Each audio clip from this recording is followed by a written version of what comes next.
Okay guys, luluto tayo ng lechon kawali using Salad Master electric skillet. So first, preheat muna po natin siya and for about 5 minutes. Set natin yung temperature sa 230 degrees Celsius. Yan. For 5 minutes. Okay. Ayan po. So, preheat muna natin siya. Then, lagyan yung takip. Lagyan natin yung takip. Okay. Ito yung lechon natin. Subukan natin magluto. Gayahin natin yung napapanood natin sa YouTube.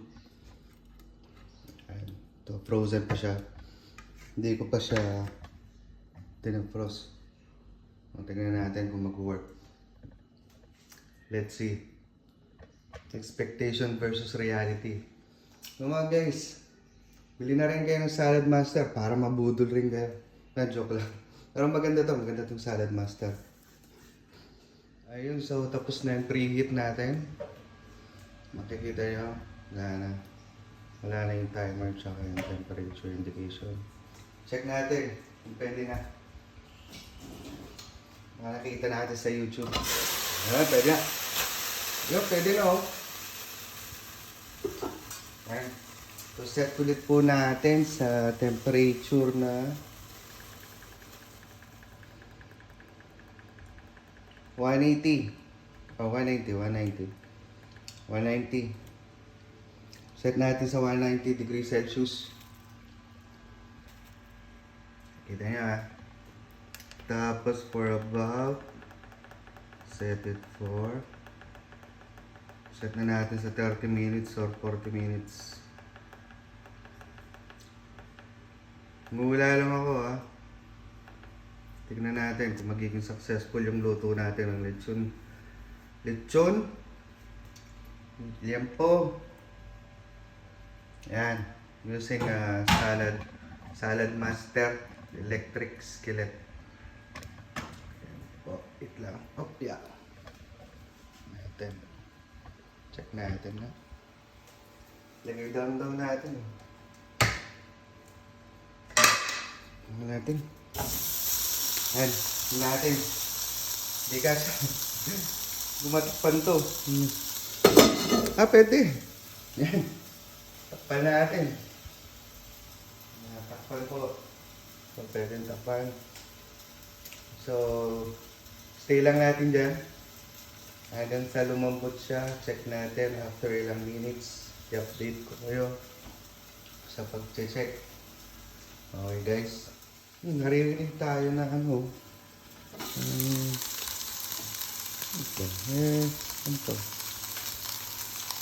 What's happening to you, bro? Hop!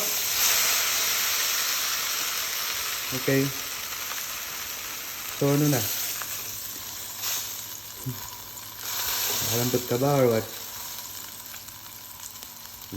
Check ulit natin naman. Ilang minutes pa lang man. 3 minutes pa lang yung nakalipas. 8 minutes na yung nakalipas. What? What's happened? What's happened to you na bro?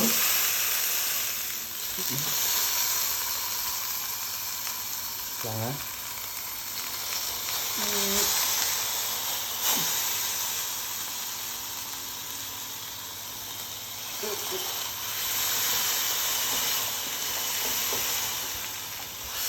Tayo kong press. Yun. Yun, press. Malinis po yung aking kamay. Yan. Yan. Yun, sa'yo tigas eh.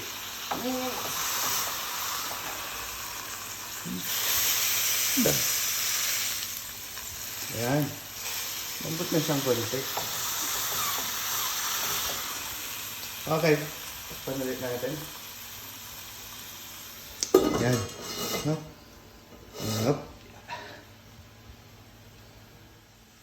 15 minutes na nakalipas. Check natin ulit. Okay. Ganyan na po yung itsura after 15 minutes. Wala pong ano yan ha, asin, walang paminta, nagdag. Baliktad. Oh! Wow! Hindi luto yung gitna. Baliktad natin. Yan po yung itsura niya oh. Hindi na luto yung gitna.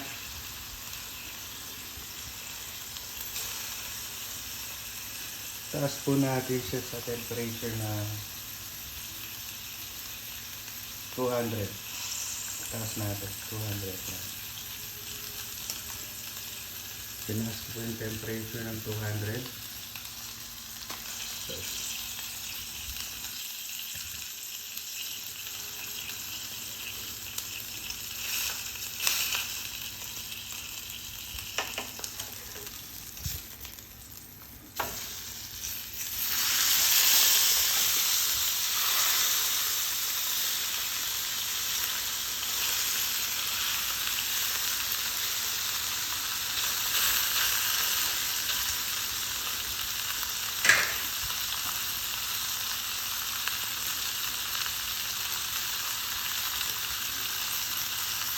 hintay pa tayo ng ilang minutes. 10 minutes pa. Bago natin ibalik ito. 10 minutes. Okay guys. Up. Tumutunog na po. Ito. Ibig sabihin daw po niyan ano ibig sabihin niyan? Yung pick na ng temperature na naluluto na yung mga nutrients nung niluluto natin. So, kailangan natin set off. Ito na po. Set natin guys. Ito natin dito. Ayun mo. Wow. Wow. Ano sa lechon guys ha? Fairness ha? Nakapusang lechon. Nakapusang lechon guys. Okay. Fine. Yes. Perfect. 15 minutes pa tayo. Sakpan natin. Then balikan ulit natin. So guys, wala po itong asin or paminta or baking. Basta sinahan natin siya as is from frozen. Okay? Kapilit natin mamaya. Okay. Tapos na, check po natin kung ano yung tsura. Wow.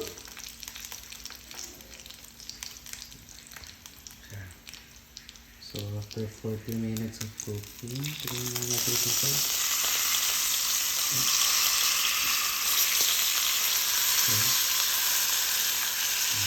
Parang kulang pa.